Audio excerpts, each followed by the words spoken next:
इस अवसर पर मैं पर्यटन मंत्रालय तथा संस्कृति मंत्रालय की ओर से परम आदरणीय प्रधानमंत्री जी का स्वागत करता हूं।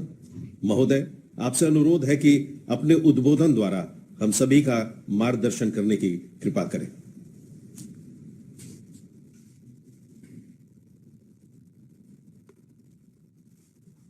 नमस्कार। इस वेबिनार में उपस्थित सभी महानुभावों का स्वागत है।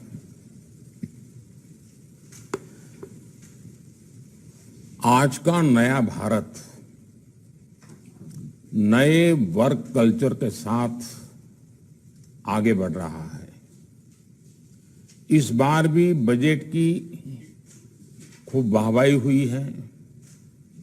देश के लोगों ने इसे बहुत पॉजिटिव तरीके से लिया है। अगर पुराना वर्क कल्चर होता तो इस तरह के बजट वेबिनार्स के बारे में कोई सोचता ही नहीं।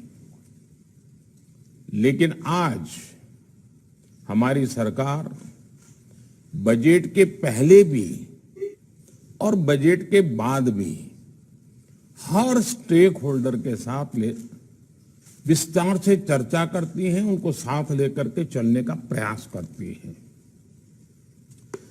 बजट का मैक्सिमम आउटकम कैसे आए, बजट का इंप्लीमेंटेशन तय समय सीमा के भीतर कैसे हो, जो लक्ष्य बजट में तय किए गए हैं उन्हें प्राप्त करने में ये वेबिनार एक कैटलिस्ट की तरह काम करता है।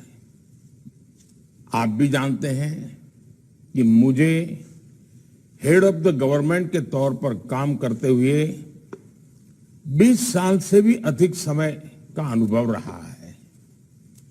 इस अनुभव का एक निचोड़ ये भी है कि जब किसी नीतिगत निर्णय से सभी स्टेक होल्डर्स जुड़ते हैं तो रिजल्ट भी मनचाहा आता है, समय सीमा के भीतर आता है। हमने देखा है कि बीते कुछ दिनों में जो वेबिनार हुए उसमें हजारों लोग हमारे साथ जुड़े। दिन भर सब लोग मिलकर के बहुत ही गहन मंथन करते रहे और मैं कह सकता हूं कि बहुत ही महत्वपूर्ण सुझाव आए और आगे के लिए आए। जो बजट है उसी पर ध्यान केंद्रित किया और उसी में से कैसे आगे बढ़ा जाए, बहुत उत्तम सुझाव आए। अब आज हम देश के टूरिज्म सेक्टर के कायाकल्प के लिए ये बजट वेबिनार कर रहे हैं। साथियों, भारत में हमें टूरिज्म सेक्टर को नई ऊंचाई देने के लिए आउट ऑफ द बॉक्स सोचना होगा और लॉन्ग टर्म प्लानिंग करके चलना होगा। जब भी कोई टूरिस्ट डेस्टिनेशन को विकसित करने की बात आती है तो कुछ बातें बहुत महत्वपूर्ण होती है, जैसे उस स्थान का पोटेंशियल क्या है, ईज ऑफ ट्रैवल के लिए वहां की इंफ्रास्ट्रक्चर नीड क्या है, उसे कैसा पूरा करेंगे, इस पूरे टूरिस्ट डेस्टिनेशन को प्रमोशन के लिए हम और क्या क्या नए तरीके अपना सकते हैं। इन सारे सवालों का जवाब आपको भविष्य का रोड मैप बनाने में बहुत मदद करेगा। अब जैसे हमारे देश में टूरिज्म का पोटेंशियल बहुत ज्यादा है, coastal tourism, beach tourism, mangrove tourism, Himalayan tourism, adventure tourism, wildlife tourism, eco tourism, heritage tourism, spiritual tourism, wedding destination, conferences के द्वारा टूरिज्म, स्पोर्ट्स के द्वारा टूरिज्म, ऐसे अनेक क्षेत्र हैं। अब देखिए Ramayana circuit, Buddha circuit, Krishna circuit, north east circuit, Gandhi circuit, सब हमारे महान गुरु परंपरा हुई, उनके सारे तीर्थ क्षेत्र, पूरा पंजाब भरा पड़ा है। हमें इन सभी को ध्यान में रखते हुए मिलकर के काम करना ही है। इस वर्ष के बजट में देश में कॉम्पिटिटिव स्पिरिट से, चैलेंज रूट से देश के कुछ टूरिस्ट डेस्टिनेशन को डेवलपमेंट के लिए सिलेक्ट करने की बात कही गई है। ये चैलेंज हर स्टेक होल्डर को साथ मिलकर प्रयास करने के लिए प्रेरित करेगा। बजट में टूरिस्ट डेस्टिनेशन, इसके एक होलिस्टिक डेवलपमेंट पर भी फोकस किया गया है। इसके लिए अलग अलग स्टेक होल्डर्स को हम कैसे एंगेज कर सकते हैं, इस पर विस्तार से चर्चा होनी चाहिए। साथियों, जब हम टूरिज्म की बात करते हैं तो कुछ लोगों को लगता है कि एक फैंसी सा शब्द है, समाज के हाई इनकम ग्रुप से और उन्हीं लोगों को रिप्रेजेंट करता है। लेकिन भारत के संदर्भ में देखें तो टूरिज्म का दायरा बहुत बड़ा है, बहुत पुराना है। सदियों से हमारे यहां यात्राएं होती रही है। ये हमारे सांस्कृतिक सामाजिक जीवन का हिस्सा रहा है, और वो भी जब संसाधन नहीं थे, यातायात की व्यवस्था ही नहीं थी, बहुत कठिनाई होती थी, तब भी कष्ट उठाकर लोग यात्राओं पर निकल पड़ते थे। चार धाम यात्रा हो, 12 ज्योतिर्लिंग की यात्रा हो, 51 शक्तिपीठ की यात्रा हो, ऐसी कितनी ही यात्राएं हैं हमारे आस्था के स्थलों को जोड़ती थी। हमारे यहां होने वाली यात्राओं ने देश की एकता को मजबूत करने का भी काम किया है। देश के कितने ही बड़े बड़े शहरों की पूरी अर्थव्यवस्था, उस पूरे जिले की पूरी अर्थव्यवस्था यात्राओं पर ही निर्भर थी। यात्राओं की इस पुरातन परंपरा के बावजूद दुर्भाग्य ये रहा कि इन स्थानों पर समय के अनुकूल सुविधाएं बढ़ाने पर ध्यान नहीं दिया गया। पहले सैकड़ों वर्षों की गुलामी और फिर आजादी के बाद के दशकों में इन स्थानों की राजनीतिक उपेक्षा ने देश का बहुत नुकसान किया। अब आज का भारत इस स्थिति को बदल रहा है। जब यात्रियों के लिए सुविधाएं बढ़ती हैं तो कैसे यात्रियों में आकर्षण बढ़ता है, उनकी संख्या में भारी वृद्धि होती है। और ये भी हम देश में देख रहे हैं। जब वाराणसी में काशी विश्वनाथ धाम का पुनर्निर्माण नहीं हुआ था तो उस समय साल में 70-80 लाख के आसपास ही लोग मंदिर के दर्शन के लिए आते थे। काशी विश्वनाथ धाम का पुनर्निर्माण होने के बाद पिछले साल वाराणसी जाने वाले लोगों की संख्या 7 करोड़ को पार कर गई है। इसी तरह जब केदार घाटी में पुनर्निर्माण का काम नहीं हुआ था तो वहां भी सालाना 4-5 लाख लोग ही दर्शन के लिए आते थे। लेकिन पिछले साल 15 लाख से ज्यादा श्रद्धालु बाबा केदार के दर्शन के लिए गए। अगर मेरा गुजरात का पुराना अनुभव है, वहां का भी अनुभव आपसे शेयर करता हूं। गुजरात में पावागढ़ करके एक तीर्थ क्षेत्र है बड़ौदा के पास। जब वहां का पुनर्निर्माण नहीं हुआ था, पुरानी हालत थी, तो मुश्किल से 2000, 5000, 3000 इतनी संख्या में लोग आते थे। लेकिन वहां जीर्णोद्धार हुआ, कुछ इंफ्रास्ट्रक्चर बना, सुविधाएं बनी, तो उस पावागढ़ मंदिर के पुनर्निर्माण के बाद, नवनिर्माण के बाद करीब करीब 80,000 लोग वहां औसतन आते हैं। यानी सुविधाएं बढ़ी तो इसका सीधा प्रभाव यात्रियों की संख्या पर पड़ा, टूरिज्म को बढ़ाने के लिए उसके सराउंडिंग जो चीजें होती वो भी बढ़ने लग गई है। और ज्यादा संख्या में लोगों के आने का अर्थ है स्थानीय स्तर पर कमाई के ज्यादा अवसर, रोजगार स्वरोजगार के ज्यादा मौके। अब देखिए, दुनिया की सबसे ऊंची प्रतिमा स्टैच्यू ऑफ यूनिटी का भी उदाहरण देगा। ये प्रतिमा बनने के बाद 1 साल के भीतर ही 27 लाख लोग उसे देखने के लिए पहुंचे। ये दिखाता है कि भारत के विभिन्न स्थलों में अगर सिविल एमेनिटीज बढ़ाई जाए, वहां डिजिटल कनेक्टिविटी अच्छी हो, होटल हॉस्पिटल अच्छे हो, गंदगी का नामो निशान ना हो, बेहतरीन इंफ्रास्ट्रक्चर हो, तो भारत के टूरिज्म सेक्टर में कई गुना वृद्धि हो सकती है। साथियों, मुझे आपसे बात करते हुए अहमदाबाद शहर में कांकरिया तालाब है, उस कांकरिया लेक प्रोजेक्ट के विषय में भी कुछ करने का मन करता है।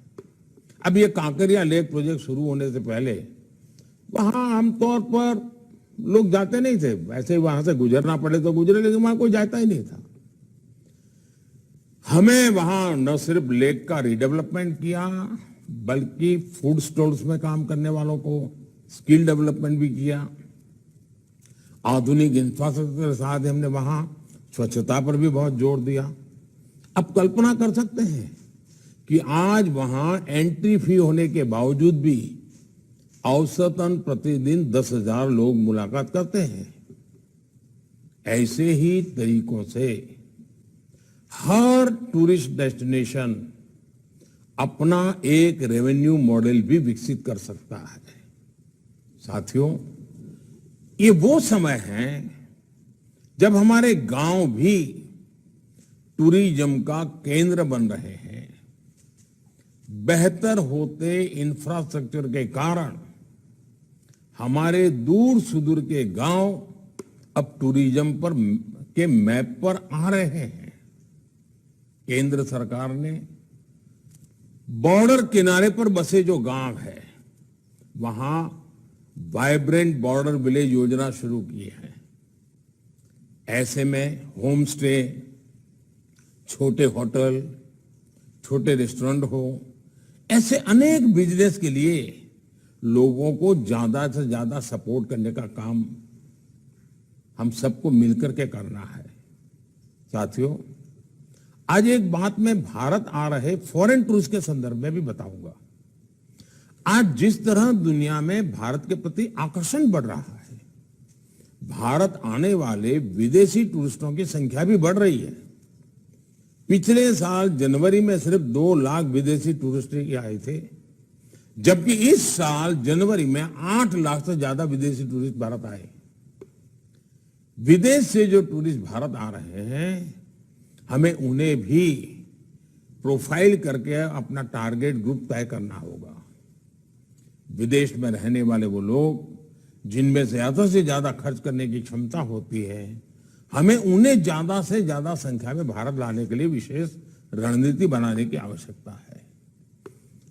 ऐसे टूरिस्ट भले ही कम दिन भारत में रहेंगे, लेकिन ज्यादा राशि खर्च करके जाएंगे।